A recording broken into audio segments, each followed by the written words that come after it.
I'm ready for my students to go home. I am so thrilled to be here with you guys tonight for many reasons. One of them is because I kind of think of myself as your grandma or like your mom or something, because I'm really good friends with Amy, who's your staff worker, and I remember when she was asked to come plant a chapter here at ISU with InterVarsity, and I remember praying with her about that decision, and I remember praying for the non-existent chapter at the time. And I am really excited to be here because there's a chapter here now. You guys are all here, and I feel like being here is just an incredible testimony and answer to God's prayers. So know that Amy loves you guys, and I love you guys, and I might cry already just thinking about it, but I'm just really excited to be here and to see how you guys are able to impact the campus here at ISU and bring more of God's kingdom here. And I know that Jesus is being made more known because of your presence here on campus. So yeah, those are a lot of reasons why I am excited to be here. And a little bit more about me. I graduated from the University of Illinois in 2010. I had a degree in journalism and communication, and I kind of joke that I also majored in InterVarsity because I was in the chapter for 4 years there, and I realized at some point in my junior year that I actually preferred all of my ministry kind of responsibilities in InterVarsity versus my actual schoolwork. So I came on staff right after I graduated, and I've been working at the U of I ever since. I love being on staff. I love working with college students. You guys are just really cool. So, and I'm going to be 26 in like 2 months, and I feel like I'm almost 30 for some reason. So you guys are helping me feel young. So I appreciate that. And like Mariah said, I did live with her family for about a year, which is something that I really treasured my second year on staff. Her family is a really big blessing. But if you guys don't like me tonight or you don't agree with anything I say, you can blame her for bringing me here, okay? So it's not my fault, it's her fault. So make sure that credit goes where credit is due, okay? So I want to preface everything that I'm going to say with, this is like an awesome room, and I'm a little like freaked out by all of this. Like I have a remote in my hand. I don't think I've ever spoke with like a remote in my hand. So if things seem a little shaky, it's because I have no idea what I'm doing. But we're just gonna roll with it, okay? So as we start tonight, I want to ask 2 questions, okay? The first of which is, oh, it works, excellent. What does success in our culture look like? Okay, so I went on Google and I typed in success, okay? And I pulled some pictures from what it showed. Okay, so there's all these pictures of like really good looking young people in business suits, okay? So we're starting to get like, you know, a little bit of picture of like what success in our culture looks like, right? The next one. There's like all these like good looking men with like washboard abs, like looking like they're having fun. So apparently this is what part of what success might look like in our culture. They look cool, they're having fun.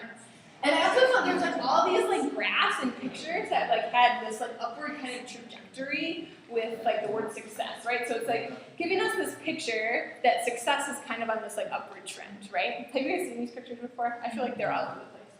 Okay, so that's the first question. The second is, I want us to ask is, what does success look like in our ministry, okay? So I typed in something like this into Google, and this is what it came out with. There's a lot of books that came up, right? So this is the Effective Pastor, a guide to successful ministry. So I guess if you want to be successful, all you just need to do is read a book. This one cracks me up. There's all these pictures of like really happy old people, and I don't know why. So apparently in ministry, it's successful if you're really old and you're happy. I don't know. So that just kind of made me laugh. And then there's all these pictures of like church, like kind of sermon like titles where, you know, the 3 keys to success, right? These kind of cool looking keys and whatever. So those were some of the things that Google spit out for us. And I don't know about you, but I think I carry around these like happy kind of idealized images with me, and I carry them around so that I can make my life in the ministry kind of look exactly the same. And when I was a part of the InterVarsity community at the U of I, when I was a freshman, I lived in a dorm called LAR, and it was an all-girls dorm, and I was invited to participate in a community that looked, I think, a lot like those pictures. So there was like 12 to 15 women who were involved in the InterVarsity community. We went to small groups together, we went to large groups together. It was a really thriving area, and we had a lot of fun together, and people in leadership, like the small group leaders, looked like they had a lot of fun, and it looked kind of easy. And for me, as a freshman, I was even asked by my small group leader, who was like a junior, so it's kind of like, oh, like the junior is asking me. She asked me to come and lead a small group one week because she was going to be out of town. And I was like, she asked me if I would, want that opportunity. I said, yeah, absolutely. I think I could be a good small group leader. And I kind of wanted to be like, the cool, young person leading everybody. And so she helped prepare me for the passage. And that week, I led a small group. And you know what? It was a piece of cake. It was so easy. Like, I felt really confident, and we had a really good conversation. It was like a really great small group. And so at the end of that year, when I was asked to be a small group leader for the following year, I was like, sign me up, right? Like, I already did this. It was super easy. It was great. And I was thinking, why not get some leadership experience? Why not, make maybe some resume padding? I don't know how small group leader looks on a resume, but at the time, I was like, I could add that to my resume. And why not do all of this and kind of have fun and it be kind of glamorous, right? So that was kind of my thinking. And, little did I realize that I was starting to create this picture of what successful ministry and life looked like. And I think it looked a lot like those Google images. So this is what our community kind of looked like. So this is me. This is kind of our community. It looked like a fun group of people, right? Who wouldn't want to be involved in our community? So this is kind of the picture of what successful ministry looked like to me. But in our passage tonight, we're going to be looking at 2 Corinthians chapter 4. And the author and apostle Paul, he's writing to the Corinthians, and the Corinthians are being told by these opponents to Paul's ministry that successful ministry looks a lot like I thought it did as a freshman. And these opponents of Paul are saying to the Corinthians, you know what? Successful life and a successful ministry looks like something that reflects power and growth and ease. And so that's what these opponents of Paul are kind of communicating to the Corinthians. And I think tonight we're going to see that Paul has an incredibly different perspective. So I'm going to read this, and you guys can follow along with me. We'll try to read this. I'm really short. Okay, I'll come over here. Okay, all right, so let's jump in. I'll read this, and you guys can follow along with me. But we have this treasure in jars of clay to show that this all-surpassing power is from God and not from us. We are hard-pressed on every side, but not crushed, perplexed, but not in despair, persecuted, but not abandoned, struck down, but not destroyed. We always carry around in our body the death of Jesus, so that the life of Jesus may also be revealed in our body. For we who are alive are always being given over to death for Jesus' sake, so that his life may also be revealed in our mortal body. So then, death is at work in us, but life is at work in you. It is written, I believe, therefore I have spoken. Since we have that same spirit of faith, we also believe and therefore speak, because we know that the one who raised the Lord Jesus from the dead will also raise us with Jesus and present us with you to himself. All this is for your benefit, so that the grace that is reaching more and more people may cause thanksgiving to overflow to the glory of God. Therefore, we do not lose heart. Though outwardly we are wasting away, yet inwardly we are being renewed day by day. For our light and momentary troubles are achieving for us an eternal glory that far outweighs them all. So we fix our eyes not on what is seen, but on what is unseen. Since what is seen is temporary, but what is unseen is eternal. Will you pray with me real quick? Jesus, I am so thankful for ISU University here, Jesus, and the influence that they are having on this campus. And Lord, I really believe that Paul has a lot of great things for us to hear in this passage. So Jesus, would you come and be present with us tonight? Would our hearts be open to receive from you? And would we be willing to wrestle and to struggle with what Paul is saying and what you're saying to us tonight? And let's have some fun along the way. It's in your name we pray. Amen. Okay, so we're going to focus in on the first couple of verses, 7 through 12. And what we're seeing right away in verse 7 is this great metaphor of us having treasures in jars of clay. Now, the treasure that Paul is referring to here is the life and truth of the gospel that we carry around with us in our, common mortal bodies. And he compares our bodies to jars of clay, right? So we have this kind of interesting contrast, right? This treasure that is being held in jars of clay. Now, I don't know about you, but when I read this, I feel like this is kind of dumb, right? Like, why would you put something so valuable in something so ordinary, right? Like, I don't put my credit card, like, in my pen holder on my desk for anybody to come and, like, to take, right? No, like, do you? Absolutely not. But Paul is saying that God entrusts the gospel to come in and meet people like us to show that the source of our power can only come from God. And his point here is so countercultural because he's saying that in our weakness, in our suffering, God's glory and power can be made known and revealed. So if you think back to those images we saw earlier, right, none of those images portrayed suffering or weak people, right? Remember the like happy old people, right? Like they didn't look like they were weak or suffering. And Paul makes it clear that we in this life are going to experience suffering. We see that he is hard-pressed, perplexed, persecuted, struck down in verses 8 and 9, right? And you know, these hard things are the reality of living life. We've all experienced them to some extent. But what also is just as true is that Paul's suffering seems to be never more than he can actually bear. And even though this, I think, is pretty hopeful, Paul doesn't even stop there. He goes on in 10 and 11, and he communicates two really important things. The first of which is that he says that we carry the death of Jesus around in our bodies. So Paul wants us to understand that as we experience suffering in our lives, we are also at the same time experiencing a part of Jesus' ministry that can actually only be understood through suffering.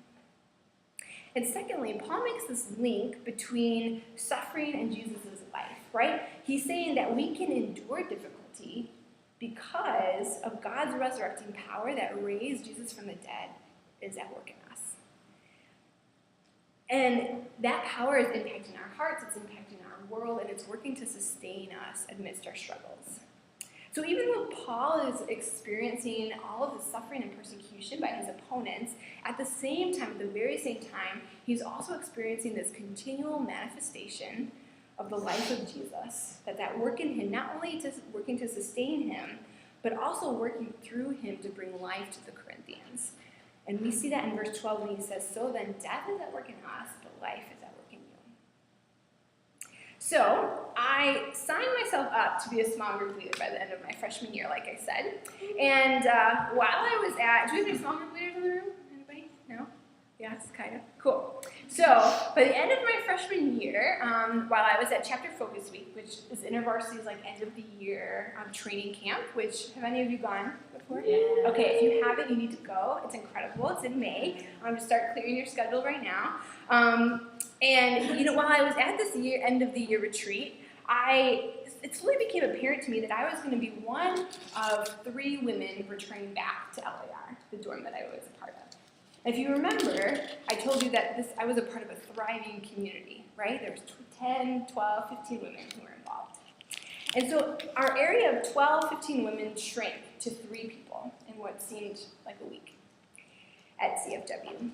And this is significant, right? Because in InterVarsity, our strategy is to have small group and communities, witnessing communities all over campus, right? So that more people can be impacted with the gospel, right? It makes sense, right? The more places that we are, the more people on our campus gets to know Jesus. So this is significant, right? I'm coming back to campus as a sophomore, as a small group leader with my friend Lauren, who's going to be a small group leader as well to LAR, and our friend Renee, who is our team leader, and we call our team leaders at the area coordinator, or the AC, okay? So it's us 3, and we're coming back to campus, and 2 weeks into the semester, my sophomore year, Lauren decides to step down from leadership. And she decides to step down because, unbeknownst to Renee and I, actually over the summer, Lauren had experienced a lot of difficult things. And so much so that she was actually walking away from her faith. And so, you know, I have this vivid memory of being with Renee on her dorm floor, and we're sobbing, we're crying, because not only we're grieving because our friend Lauren is walking away from her faith, right? That's sad. But we're also grieving because we're kind of like, God, there's 800 women who live in this dorm. How are we going to reach them with just 2 of us? And it's funny, as the semester came to a close, I was small group leading, Renee was still being the area coordinator, Renee came to me at the end of the semester and she said, Brittany, I'm sorry to tell you this, but I've actually been accepted into a really prestigious political science program, and it's going to demand a lot of energy and extra time out of my schedule. I'm not going to be able to meet next year. And I was crushed. And a few days later after that, I was with my discipler, and she asked me this question. She said, Brittany, will you consider being the small group leader and the area coordinator for LAR? So do both jobs by yourself. Now, there was a lot of scenarios in my head of how to fix the leadership shortage, right, in LAR, and it did not include me doing both of the roles. Okay, there's a lot of other scenarios. But for some reason, maybe I was, sleepwalking or something, I don't know, but I said yes. I said sure. Okay. And by the end of that year, we had 3 potential leaders who looked like they could be small group leaders, but it actually only turned into one leader. Her name was Sarah. And I was super excited for Sarah to small group lead because she was incredibly missional. She had led a gig with one of the girls on our floor, and she just was really fun. Like, people loved to be around her. So I was like super stoked to come back and do ministry with this girl. Because I'm like, you know what? We're both fun people. People are gonna love to hang around with us. And so as my junior year started, Sarah and I were at our beginning of the year training event that we have at UI, and we were gonna have our first team meeting. And I had spent so much time preparing for this meeting, and I was super excited. It's this one person, right, who we're gonna do ministry together. I wanna cast vision. I want to see what Sarah wants to do in LAR, see how God is gonna be made known there.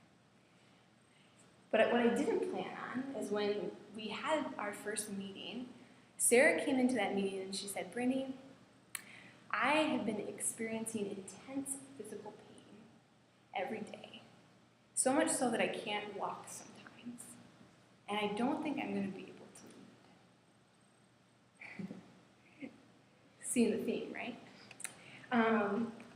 And a few months later, I actually was small group lead and being the area coordinator by myself. A few months later, Sarah was diagnosed with fibromyalgia, a very severe muscular disease. And she actually had to withdraw from the university altogether. Now, one of my coworkers who I served in leadership with as a student, he's asked me a couple of times, Brittany, was there ever a point in your student leadership career that you wanted to quit? And this was it, right? It was in that meeting with Sarah, with her telling me that she wasn't going to be able to lead, and knowing that all of the people before her had left, where I entertained the thought of quitting. And there had been nothing in my leadership experience that had been that great. And the only thing that I had to show her was a free university t-shirt. That's literally the only thing I had. There was no people. And my leadership experience in LAR at that moment looked nothing like it did, like as a freshman, right? At one time, leading that great small group.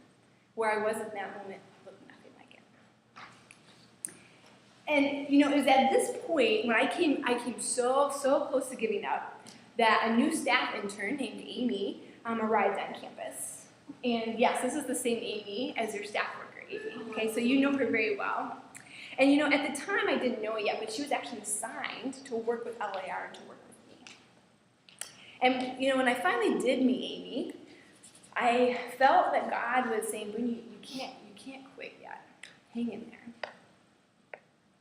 Now, for some reason, I don't know why, I'll never know why until I get to heaven, I think, God entrusted me to bring the gospel to the women in LAR. And you would think, if that was his grand plan, he would have made it a lot easier, right? He's God, he can do that, right? But he didn't. And by having a leadership experience that was full of dead ends and difficulty, I was able to get just a really small taste of what it was like to share the sufferings of Jesus that Paul is talking about in our passage. And, if I felt alone and abandoned in LAR, how much more alone and abandoned did Jesus feel when he came to save the people who left and ridiculed him? And even though I felt I was coming up against suffering that seemed to never end, I was able to keep going because of God's resurrecting power that was at work within me. And he was developing a heart in me that started to love LAR and started to love the women there, whether they were returning to campus or returning to the dorm or not. And I think that was only possible because of this life of Jesus that Paul is talking about in verses 10 and 11. And that was working, Jesus' life was working to sustain me in the midst of my suffering. I think that's the only way that I was able to say, yes, I will keep doing this. I will stay with it. So what I want is for us to take a few minutes now, and I'd like you to think of a place in your life, maybe right now, or maybe in the recent past, where you've experienced some suffering. And some of you might still be angry, or still maybe bitter that Amy's had to take a sabbatical, and she's kind of left you alone. And maybe some of you feel really abandoned by her, even though you know that you probably shouldn't, right? Some of you might be dealing with depression or anxiety, or feeling and that keeps you really isolated from the community. Or maybe there's family or relational brokenness in your life. So what I want you to do is just take just a moment, and I want you to ask yourself the question: how has your suffering, whatever that is that you are going through, where has that brought you to almost giving up? For me, it was in that meeting with Sarah, right? So maybe you want to give up on the people involved, maybe you want to give up on the situation, maybe you're even thinking about giving up on God, maybe your faith. So what has gotten you to that point in your suffering? Okay? So think about that just for a minute. I'll give you some time, and then I'll come back, and we're going to move on to the second part of the passage, okay? And there's paper and pens in front of you. There's pens in that box there. If you don't have a needed one, feel free to grab one. And yeah, start that process, start talking about God. Talking with God about where you're experiencing suffering in your life right now.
All right, I'm going to jump back in. You guys can keep journaling if you want, but we're going to, I'll talk a little bit more, and then I'll give you some more processing time as well. So there'll be 2 other opportunities to keep processing and dialoguing with God. So I'm going to pick back up in the next section of the passage, okay? So beginning in verse 13, we see that Paul knows suffering is evidence of a legitimate ministry, and yet his faith in God persists, right? So he knows suffering is part of legitimate ministry, but yet he still trusts in God. And in verse 14, he says that because we know that the one who raised the Lord Jesus from the dead will also raise us with Jesus and present us with you to himself. So the reason for Paul's persistent faith, despite his suffering, is is his confidence in Jesus' resurrecting power to raise him and those who respond to the gospel up. And what we see in verses 14 and 15 is how Jesus' resurrecting power is at work despite Paul's suffering, okay? So I think what's profound about this section is that three parties benefit from Paul's suffering, okay? So the first of which we see is the Corinthians' benefit. So in verses 12 and 15, it says, life is at work in you, and all of this is for your benefit. Paul writes that. And this is showing, Paul endures suffering for their sake because he knows that for those who choose to believe in the gospel, they'll be raised up with Jesus. And we also see that Paul actually himself benefits from suffering because he will be raised up in the presence of Jesus with the Corinthians who choose to respond to the gospel. Which I think is like a really cool thing to think about, right? So when Paul gets to heaven, the Corinthians are his reward in eternity. Those who respond to Jesus, they're all going to be having this party in heaven. And Paul is going to be like, you know what? This is awesome. Even though I suffered, you are here because God was at work despite the persecution I went through. And not only that, but Paul will also receive the future glory that God promises in verse 17.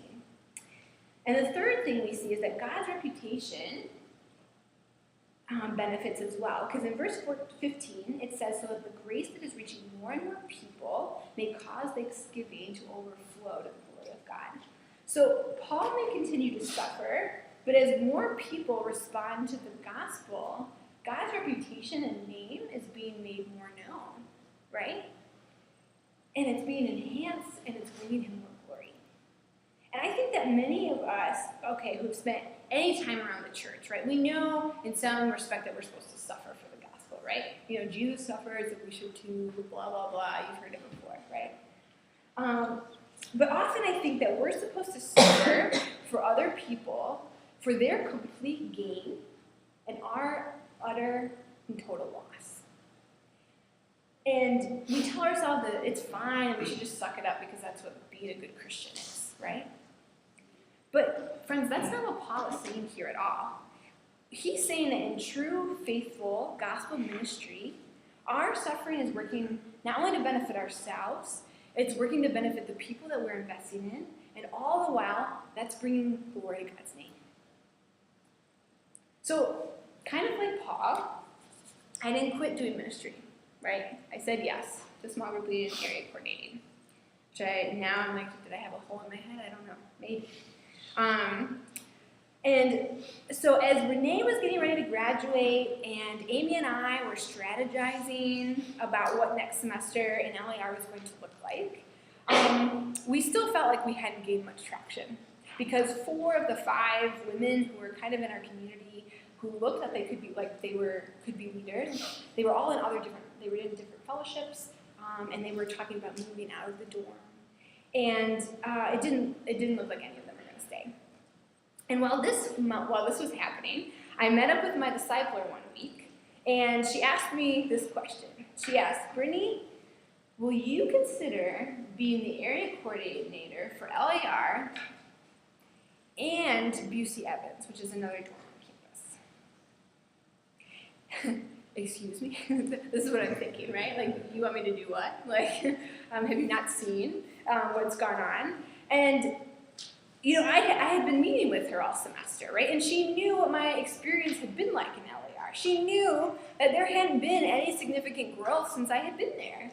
And yet here she was. She has the gall to ask if I would consider being the leader for 2 separate dorms, both of which the dorms had reputations of not having been able to sustain ministry for more than a year.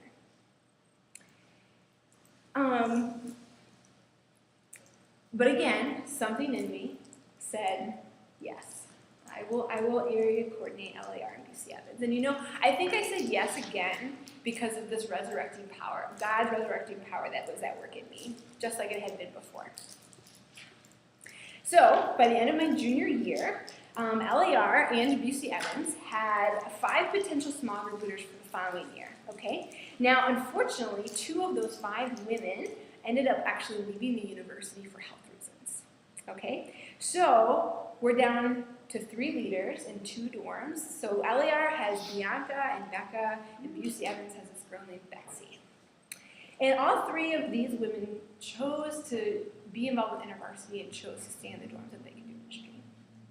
And even though we didn't have as many leaders as I thought we were going to have, I was incredibly thankful to God that we had those 3. And little did I know, but at the end of that year, at that chapter focus week again, I was in for a big surprise because I found out that there was a girl who lived in another dorm on campus, and she was actually going to RA in LAR, and she was willing to small group lead. And then I found out there was another girl in another dorm who had heard about the need and the struggle of UC Evans, and she decided to move there. So we were hoping for 5 leaders, right? We were down to 3, but at CFW this year, my junior year, we're back to 5 leaders. And I don't know if you remember, but my CFW, right, at the end of my freshman year, our area had shrank from 12 to 3 people. And this year, it had increased by 2. And I was so incredibly thankful to God. What a difference 3 years later, right? Now, as I returned to campus for my last year of college, I was still the area coordinator of LAR and UC Evans, but for the first time in my ministry experience, I felt like we were on the verge of great growth. And you know what? Growth actually happens, believe it or not. Because, if it hadn't, I felt like, maybe I'm the common denominator, right? Like maybe something's wrong with me. Everywhere I go, right? Something's not going right. But growth actually happened this time. And 10 women were attending small groups, and they were going to large groups consistently, and both in LAR and UC Evans. And by the second of that semester, I actually had the privilege of seeing Betsy become the area coordinator of UC Evans, which is amazing. And seeing this little fruit after 2 years of struggling helped me understand how Paul could endure suffering for other people's sake and for the sake of the gospel. And it was life-giving to me to see these women in both of these dorms respond to Jesus and respond to the call that God had on their life. And that was something that was incredible to be a part of and to see. And so even though I continued to AC LAR my last semester in college and all my other senior friends were taking a break from ministry, me and Amy got to witness something so incredibly beautiful that it reminded both of us of how God's resurrecting power had been at work in us and in the women that we were leading. So we met this girl named Diana, and she was a freshman, and we met her in the middle of my senior year. And my small group that I was helping, that I was in, we were doing this outreach event, and Diana was like one of the only people who came to this event, okay? So she comes, and I start talking with her and kind of hearing her story, and I find out that she's grown up in the church. But since she's come to college, she's kind of just walking away from her faith because her parents brought her to church. Now she's in college, she's independent, right? She's just decided not to do it. But it's very clear to me that she's kind of still interested in Christianity and she still wants to investigate. So I'm like, you know what, Diana, why don't you come to our small group or a large group and kind of check Jesus out again, see what you think. So she actually started to come pretty consistently. And a couple weeks later into the semester, we had like an outreach large group, and we do an outreach large group, and we have like someone come in and present the gospel and invite students to respond. And so I saw this as an incredible opportunity that maybe Diana, maybe she would want to respond to the gospel at this point in the semester. I didn't know. So I invited her to come, and she came that night. And when the invitation was given to accept Jesus for the first time, Diana stood up. And Amy and I were in the back of the room, and we were in the back of the room waiting to pray with students afterward. And when Diana stood up,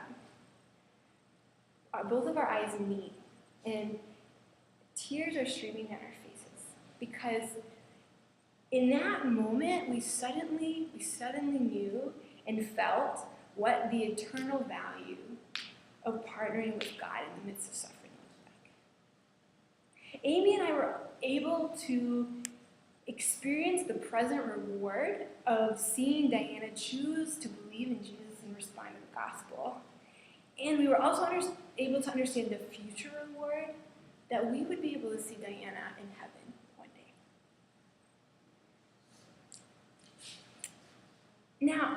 invite you to take another minute or so and to continue to think about the suffering you're experiencing that you started to process. And I want you to ask yourself, what has been really difficult about it? And guys, be honest with yourself. Be honest with God, because He already knows. He's God, right?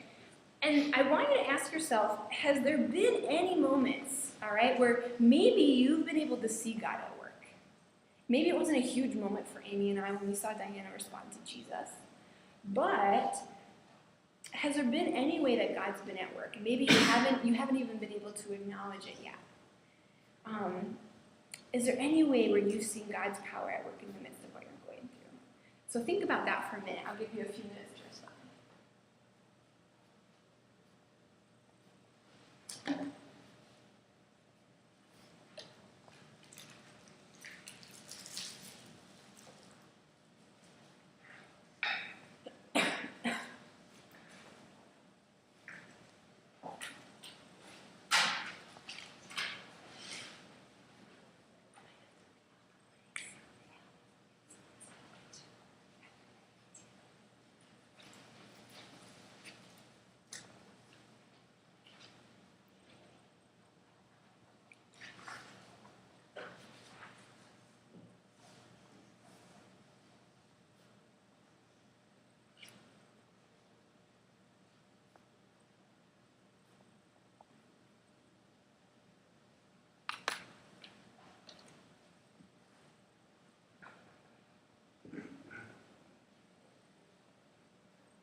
We've gone through 2 parts of the passage. We have one more.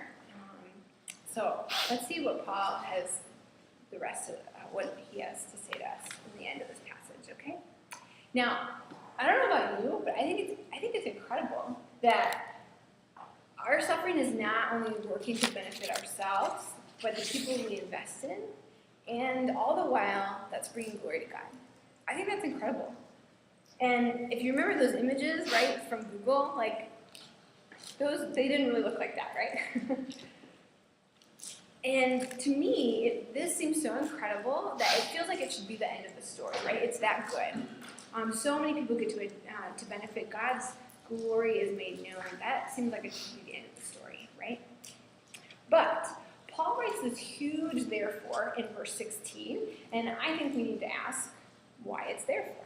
Okay, so what's the therefore? So let's read it, okay? So, verse 16, therefore we do not lose heart, though outwardly we are wasting away, yet inwardly we are being renewed day by day. For our light and momentary troubles are achieving for us an eternal glory that far outweighs them all. So we fix our eyes not on what is seen, but on what is unseen. Since what is seen is temporary, but what is unseen is eternal. Something incredible, I think, is taking place in us as we walk through suffering, friends. I think that's true. Actually, no, I know that's true. And, it's only experiencing God's renewal day by day that Paul can say that his suffering in verses 8 and 9 are light and momentary. Because remember, in verses 8 and 9, Paul was saying, I'm hard pressed, right? I'm crushed, I'm persecuted, all of those things. But here he's saying his troubles are light and momentary. I think that's so interesting. Now, our troubles are achieving for us an eternal glory that far outweighs any of the suffering that we experience in this life. Now, Paul isn't saying that we will receive all of this glory when we get to heaven, actually. He's saying that we get to experience part of that glory now because our spirit is being renewed day by day. And by fixing our eyes on the eternal glory of what our suffering will bring us, God is developing us to be people who look more and more like Himself. And he's using us to bring life to others so that those who respond to the gospel will get to experience that same glorious reward. Now, during my time in LAR, and even now in my time on staff, one way that I experience this inward renewal is through journaling. So this is my journal. I've had it since 2009. I have about 6 more of these at home. And I have pages and pages in these journals, crying out to God in the midst of my suffering. Does anybody else journal here? Okay, well, you all should become journalists, right? Now, I have pages and pages in these journals that are crying out to God in the midst of my suffering. But I also have pages and pages in these journals of times where I have experienced God's incredible provision and care for me. And for me, the spiritual discipline of journaling, it gives me the gift of remembrance.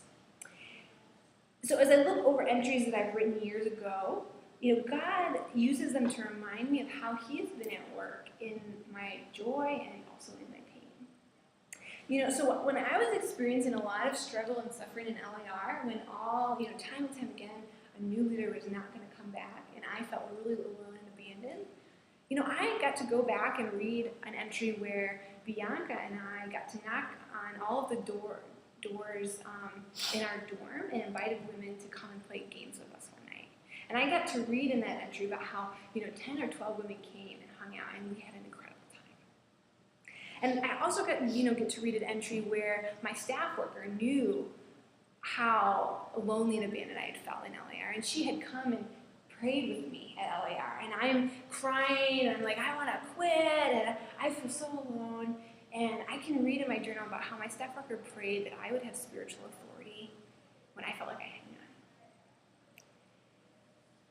So remembering these times, in the midst of my struggles, it renews my spirit, and it makes me more aware of the hope that Jesus offers in the eternal glory that Paul talks about in this passage.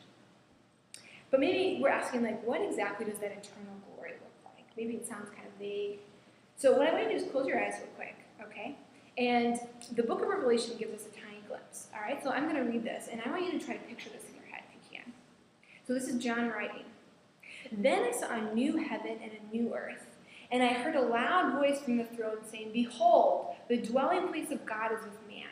He will dwell with them, and they will be his people, and God himself will be with them as their God. He will wipe away every tear from their eyes, and death shall be no more.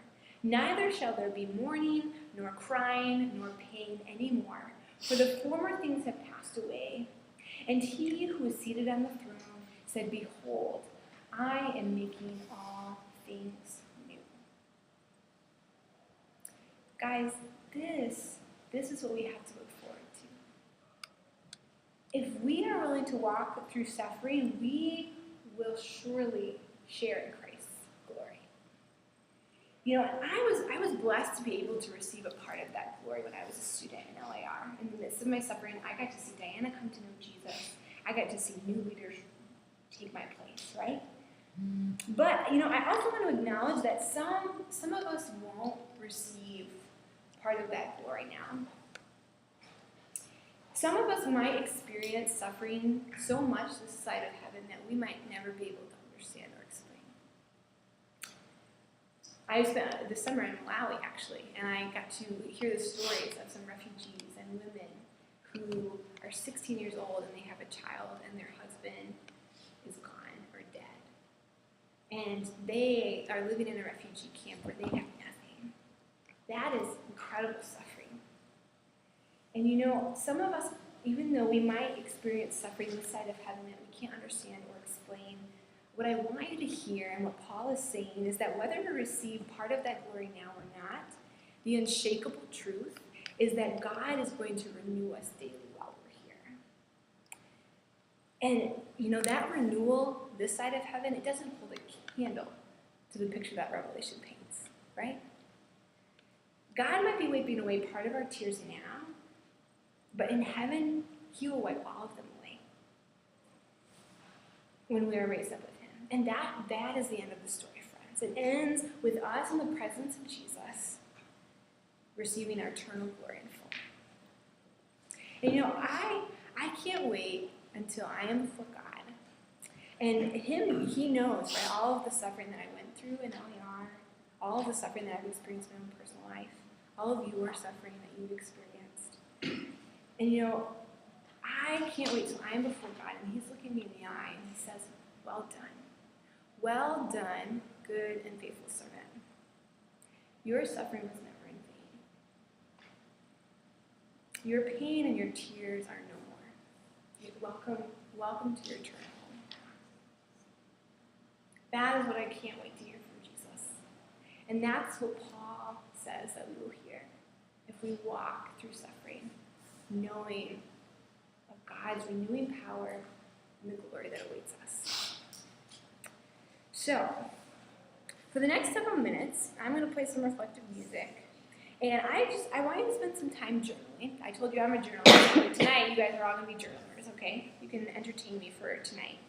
And I guess I want you and to invite you to process whatever God's been speaking to you tonight, okay? So if you're in a place of suffering in your life right now, then talk with God through journaling, using the paper that you have, and ask God to help you internalize and believe that the eternal glory that Paul is talking about, that it's waiting for you, even maybe if you haven't experienced it yet.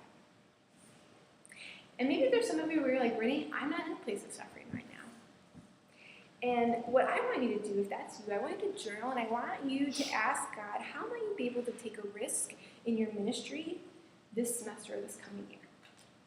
Maybe it's, moving to a place on campus or interacting with a people group on campus that you don't normally interact with. Or maybe it's stepping into a leadership position, even though maybe you don't feel quite equipped or called by God yet. Or maybe it's going to soul surf on spring break, or to Malawi this summer. Or maybe you have a lot of non-Christian friends in your life, but you've never told them about your faith. What would it look like to step up, take a risk, and start a gig with them? Or maybe it's a family member, or somebody on your floor, or in your apartment complex. So I want you to ask God to help you to step into a situation that could potentially bring about suffering in your life, and ask Him to help you internalize and believe that that same eternal glory is also waiting for you. So I'm going to put these questions on the board and play some music, and spend some time talking and journaling with God. And then I'll come back up and I'll pray for us, and then we can finish the night, okay? All right, go for it.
Jesus, I'm really thankful, God, for this group of students who are here.